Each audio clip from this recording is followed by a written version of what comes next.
Ok.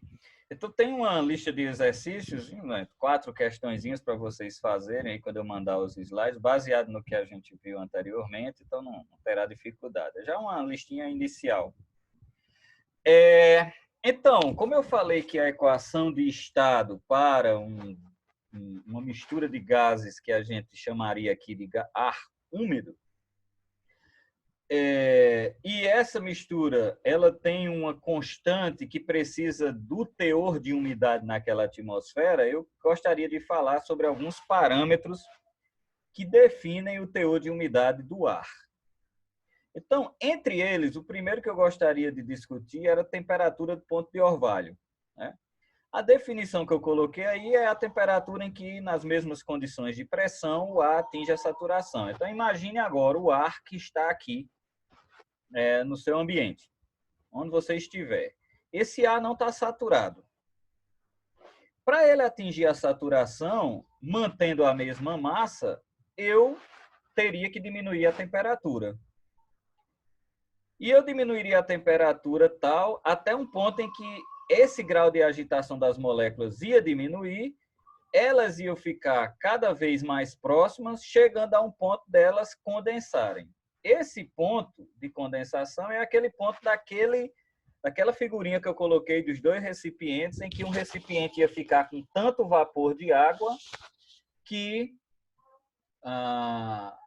consequentemente, ele não iria mais suportar uma molécula de vapor de água. Então, para uma molécula entrar ali em forma de vapor, uma em forma de vapor tinha que condensar e voltar ao estado líquido, lógico. Então, nesse caso, a temperatura do ponto de orvalho seria a temperatura na qual o ar atingiria a saturação naquelas mesmas condições de pressão. Então, como você não muda o teor de umidade, não muda a pressão, consequentemente, o que você vai mudar é... O que você vai mudar seria a temperatura. E, lógico, para atingir a saturação, você não vai aumentar, porque se você aumentar, você aumenta o grau de agitação das moléculas, consequentemente, aumenta o volume de vapor que aquela atmosfera tende a receber, e isso faz com que você não atinja a saturação nunca. Então, você teria que diminuir a temperatura. Por isso que a temperatura do ponto de orvalho ela é igual ou menor que a temperatura do ar. Ela vai ser igual quando o ar já está saturado e ela vai ser menor quando o ar não está saturado, e para isso você precisa ir até essa temperatura. Então, qualquer amostra de ar que atinja a temperatura do ponto de orvalho, ela torna-se saturada. Então, isso já é de se esperar. E quando você atinge a temperatura do ponto de orvalho, se o resfriamento continuar, ou seja, já atingiu a temperatura do ponto de orvalho, ou seja, já saturou o ar. Se continuar a esfriar, você tem aquela formação de depósitos de água, que são aquelas gotas de orvalho que a gente tem no nosso dia a dia, nos vidros, nos carros, etc. Então, para eu encontrar a equação do ponto de orvalho, basta eu pegar a equação de Tétens e fazer o processo inverso, né? Isolar a temperatura do ponto de orvalho. Então, isso aqui eu não vou estar descrevendo, porque vocês já sabem, é brincar um pouquinho com logaritmo. Então, eu pego a equação de Tétens que já existe, ao brincar com ela, eu chego à temperatura do ponto de orvalho. Então, isso aqui não tem o que demonstrar, é só fazer o processo inverso. Agora, veja que a temperatura do ponto de orvalho ela está diretamente relacionada a essa pressão que o vapor vai exercer. Agora, olha essa figura. Agora, vamos pensar comigo. Eu quero que vocês aí prestem atenção nessa figura, porque é importante para a gente entender a importância do entendimento do que significa a temperatura do ponto de orvalho. Olha só nesse ponto, nessa figurinha aqui que está à sua esquerda. As setinhas vermelhas que estão aí nesse formato ondulatório, porque na verdade são ondas, que é energia, né? Radiação de ondas longas, Tem setinhas saindo, tem setinhas chegando, tem setinhas que ficam aqui, nesse nível. O que é que isso significa? Veja só, esse é um cenário em que eu tenho mais vapor de água. O vapor de água está representado, não sei se vocês conseguem ver, por essas, como se fossem partículas aqui, esses pontinhos aqui na atmosfera. Então, essas moléculas de vapor de água estão aqui na atmosfera e essas energias saindo e chegando aqui é o que nós chamamos de radiação infravermelha ou radiação de ondas longas, né? É calor, na verdade é calor sendo emitido. E veja que o calor está sendo emitido pela superfície terrestre para a atmosfera e emitido da atmosfera para a superfície terrestre. Por que isso acontece? Porque tanto a atmosfera como a superfície terrestre tem temperatura acima do zero absoluto, ou seja, menos 270, salvo engano, menos 273, né? Menos 270, graus Celsius. Então, todo corpo que tem temperatura acima do zero absoluto, ele emite radiação de ondas longas. Então, você e eu estamos emitindo radiação de ondas longas. O ambiente ao seu redor está emitindo radiação de ondas longas. Quanto maior a temperatura do corpo, maior a emissão de radiação de ondas longas. Então, nesse caso, observe que eu tenho o ambiente com vapor de água, radiação indo e voltando. Isso aqui indica que a maior concentração de energia está aprisionada aqui próximo à superfície. Por quê? Porque o vapor de água é um gás de efeito estufa. Eu falei isso para vocês em sala. Por ser um gás de efeito estufa, ele impede a saída da radiação emitida pela superfície terrestre, ou seja, ele absorve essa radiação. Então, veja que da radiação que está saindo da superfície, só 2 setinhas está chegando lá nas camadas mais elevadas da atmosfera. Enquanto isso, o restante fica aprisionado aqui. Isso faz com que você tenha uma maior temperatura dessa atmosfera. Veja que essa atmosfera ela tem uma temperatura mínima esperada de 72 Fahrenheit, 72 graus Fahrenheit. Você pode converter isso para Celsius. Mas o que eu quero mostrar é que ela tem uma temperatura mínima esperada de 72 graus Fahrenheit. E a temperatura de ponto de orvalho esperada para essa atmosfera é 70 graus Fahrenheit. Então, veja o seguinte, preste atenção nesse cenário. Temperatura mínima esperada 72, temperatura do ponto de orvalho 70. Então está aqui. Agora vamos para outra figura. A outra figura, a do meio, tem menos vapor de água do que a anterior, do que essa. Observe que o fato de ter menos vapor de água faz com que facilite a saída da radiação de onda longa. Então, observe que em saindo mais radiação de onda longa, essa é uma atmosfera mais fria. E em sendo mais fria, o que é que acontece? Ela tem uma temperatura mínima menor do que a anterior. A anterior seria 72 graus Fahrenheit, agora 63 graus Fahrenheit. E a temperatura do ponto de orvalho esperada, temperatura de 60 graus Fahrenheit. Beleza. Por que essa redução de temperatura? Porque você tem menos vapor de água. No terceiro e último cenário, você tem muito menos vapor de água e você tem mais saída de radiação. Isso indica que essa atmosfera vai esfriar mais. Esfriando mais, você vai ter uma temperatura mínima esperada que é menor do que os outros dois casos. E a temperatura de ponto de orvalho também menor do que os outros dois casos. Então, o que é que a gente vai observar aqui?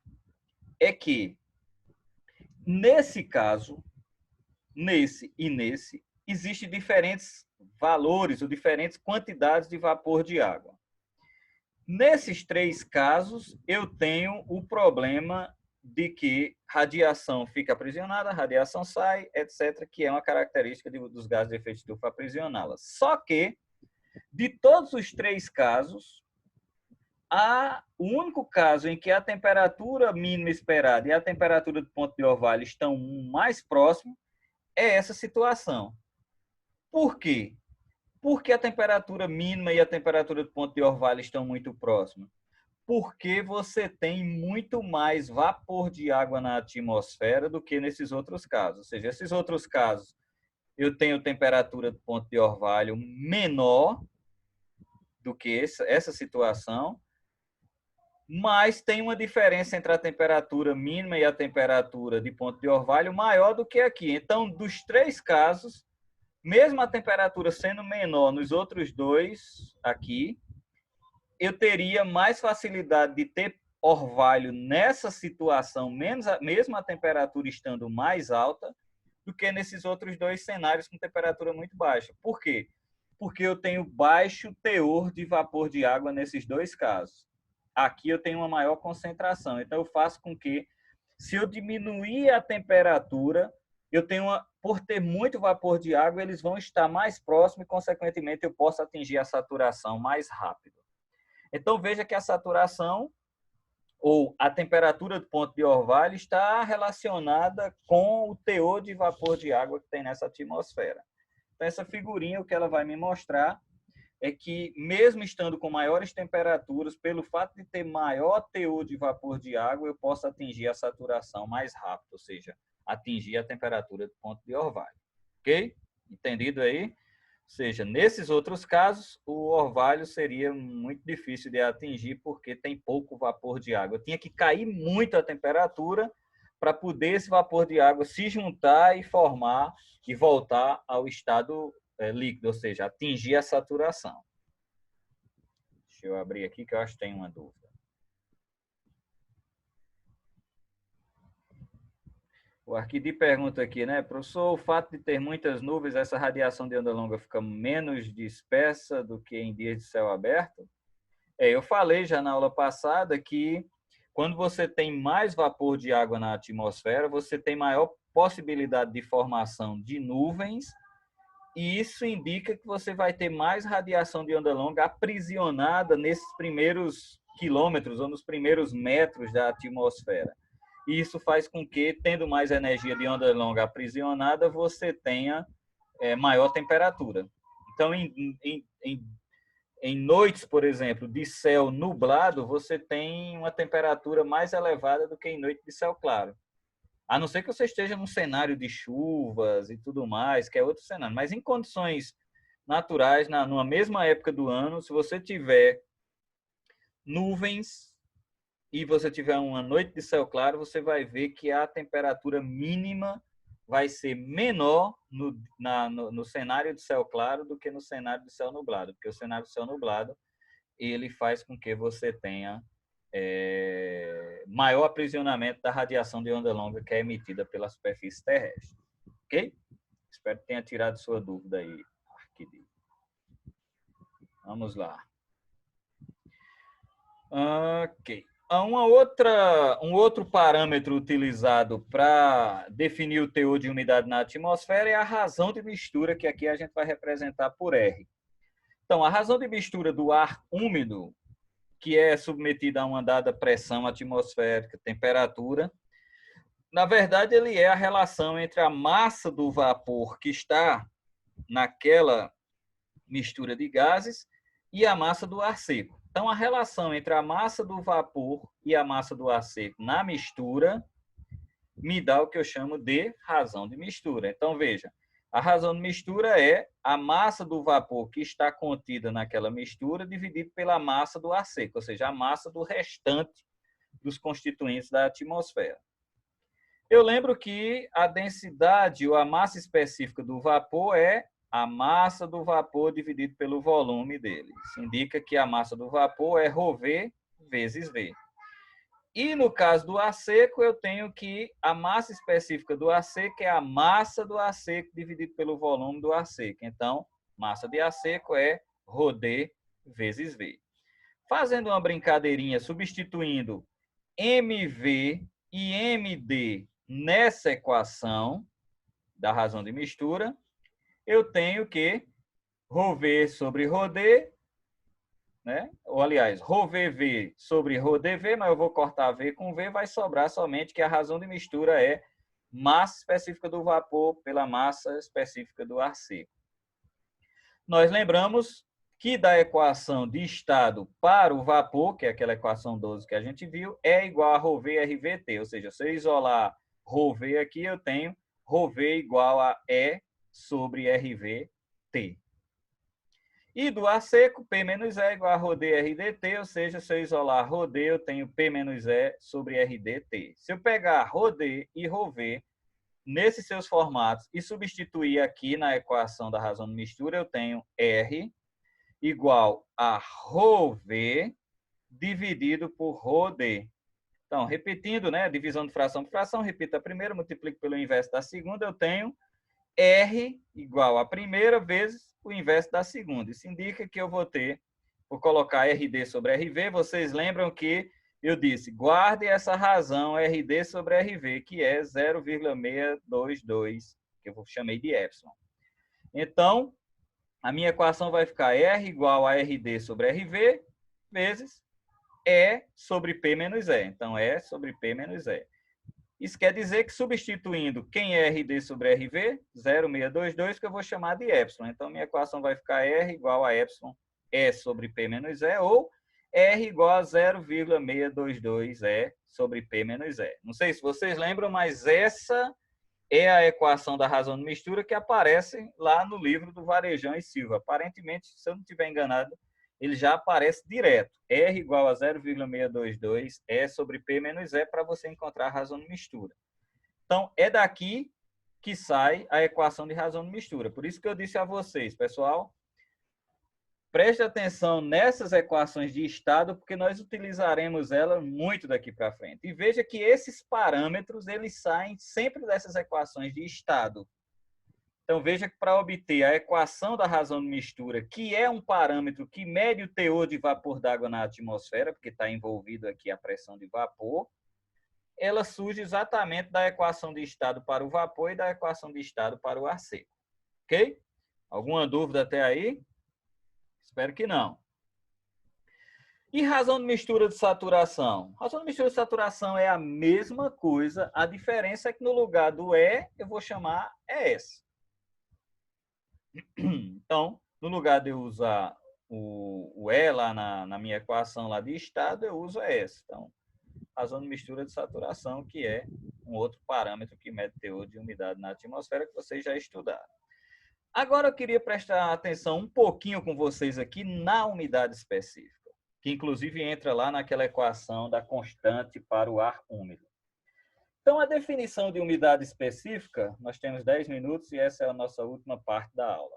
A definição de umidade específica do ar, ela é a razão ou a relação entre a massa do vapor e a massa total do ar úmido, ou seja, massa do vapor dividido pela massa do vapor mais a massa do ar seco, que é a massa total do ar úmido. Então, na verdade, minha equação fica: umidade específica é massa do vapor dividido pela massa total daquela mistura, que no caso aqui é chamada de ar úmido. Da mesma forma, MV e MD eu vou chamar de ρVV e ρDD, respectivamente. Agora, observem aqui essa figurinha, essa figura que eu chamei aqui 4.8, que é lá do livro. Observe que a massa da parcela aqui embaixo, vou chamar o nível de superfície, ela é 1 quilograma. A massa da parcela, a massa da mistura. E eu tenho 1 grama de vapor diluído nessa massa. À medida que essa massa sobe na atmosfera, aquela determinada amostra de ar sobe, aquele volume, a minha massa continua sendo 1 quilo e a minha massa de vapor continua sendo 1 quilo. Então, veja que a umidade específica ela não muda a depender de que nível eu estou na atmosfera, porque, na verdade, o que vai mudar é o volume, mas a massa não muda. Por isso que é tão importante essa umidade específica entrar lá naquela equação de estado para o ar úmido. Por quê?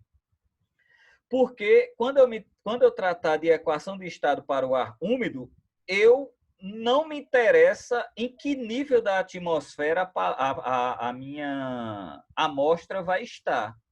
Por quê? Porque a umidade específica não vai mudar a depender do nível que eu estiver na atmosfera. Então, eu posso pegar qualquer amostra da atmosfera em qualquer nível, que a umidade específica será a mesma em qualquer lugar. Porque, na verdade, ela é a razão entre a massa do vapor que está contido na massa da mistura como um todo. Então, veja que o que vai mudar, na verdade, à medida que a parcela sobe na atmosfera ou desce na atmosfera, é o volume, mas não a massa. E isso é importante.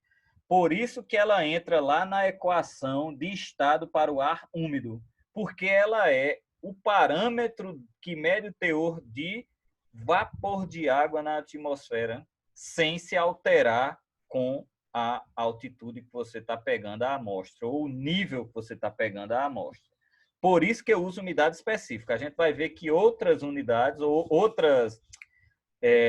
outros parâmetros não têm a mesma dinâmica de manter essa relação da massa de vapor pela massa da mistura à medida que você ascende ou desce na atmosfera. Ok? Então, substituindo lá na equação, massa de vapor é isso aqui, ρV. Massa de ar seco, ρVd. Então, substituindo, massa do vapor mais massa do ar seco. Se eu colocar V em evidência, eu vou poder cancelar, então V desaparece, vai ficar que Q é igual a ρV sobre ρV mais ρd. Ou seja, eu trago para questão de massa específica, ou densidade. Então, como eu já tenho as equações de estado, vocês já sabem, ρV quem é, ρd quem é, então eu vou substituir na minha equação. Então, isso aqui é a operaçãozinha matemática básica, né? Então, não vou ficar aqui descrevendo cada etapazinha. O que eu estou mostrando é de onde vem. Então, eu tenho quem é a equação de estado para o ar seco, quem é a equação de estado para o ar úmido. Alguém está fazendo uma pergunta, Arquidi, tranquilo, já fez há tempo, eu não tinha visto. Então, vamos lá. Então, eu tenho a equação de estado para o vapor, a equação de estado para o ar seco, e tenho a necessidade de usá-las para resolver quem será a minha umidade específica. Então, eu substituo aqui, faço as operações matemáticas necessárias, né? Que aí não é novidade para vocês. E, no final das contas, eu tenho essa relação. Tenho E que vai dar RD, RV, RD, RV, RV, RV, RV, RV. RV, RV desaparece, RV, RV desaparece, né? Vai dar 1, lógico. RD, RV, RD, RV. Nós já vimos que RD sobre RV é epsilon. Então, vou substituir por epsilon. Então, minha equação de umidade específica vai ficar E epsilon dividido por E epsilon mais P menos E. Então, eu posso colocar E em evidência aqui. Então, minha equação vai ficar E epsilon sobre E em evidência epsilon menos 1 mais P. Eu sei que epsilon é 0,622, ou seja, RD sobre RV é 0,622. Então, se eu substituir aqui, eu vou ficar com Q igual a 0,622E, aqui em cima, dividido por P. Aí aqui, veja que aqui vai ser 0,622 menos 1. Isso aqui vai ficar menos 0,38. Por isso que aqui na equação eu reorganizei para ficar Q igual a 0,622E dividido por P menos 0,38E. Então, eu acredito que vocês também já trabalharam com essa equação. E possivelmente vocês não demonstraram ou viram de onde essa equação vem. Então, essa equação é simples, ela vem da definição, que diz que a umidade específica é a massa do vapor dividido pela massa da mistura que o contém, que no caso é ar úmido, que é composto por ar seco mais vapor.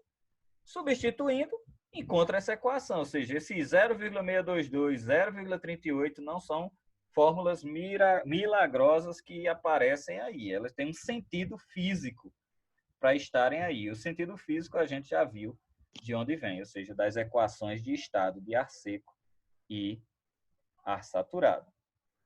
Então, nesse caso, P é a pressão atmosférica, o E é a pressão de vapor e, consequentemente, muitas vezes você pode ter, em muitos estudos, você assumir que umidade específica e razão de mistura podem ser iguais em alguns problemas, por exemplo. Por quê? Porque ambos vão dar valores muito abaixo de 1, são valores muito baixos, porque ele é a razão entre o vapor na amostra de ar úmido, então sempre realmente tem uma quantidade pequena de vapor na amostra, a não ser que eles estejam indo para saturação. E mesmo assim ele vai também ter uma amostra, um valor pequeno comparado aos outros componentes. E logo, em algumas circunstâncias, você pode, em determinados níveis, assumir que a razão de mistura e a umidade específica tem o mesmo valor. São aproximadamente iguais, com o entendimento de que a razão de mistura ela não muda a depender de que nível da atmosfera você está analisando, diferente dos demais parâmetros. Ok? Não vai dar tempo, mas na próxima aula a gente vai partir para falar sobre umidade absoluta. Todos esses são parâmetros que medem teor de umidade na atmosfera, mas hoje a gente vai parar aqui na umidade específica e razão de mistura. Então, na próxima aula a gente dá continuidade a partir desse ponto, ok? Então, o detalhe, já temos 1 minuto e pouquinho. A gente está encerrando, né, a nossa aula de hoje. Eu queria agradecer a vocês pela participação. Queria dizer que espero que na próxima terça-feira todos vocês estejam presentes. Se vocês tiverem dúvida do que a gente já apresentou aqui, eu vou mandar os slides hoje à noite para vocês. Se tiverem dúvida até aqui, pode me mandar e-mail ou mandar dúvida no grupo, já que tira dúvidas se mais alguém tiver.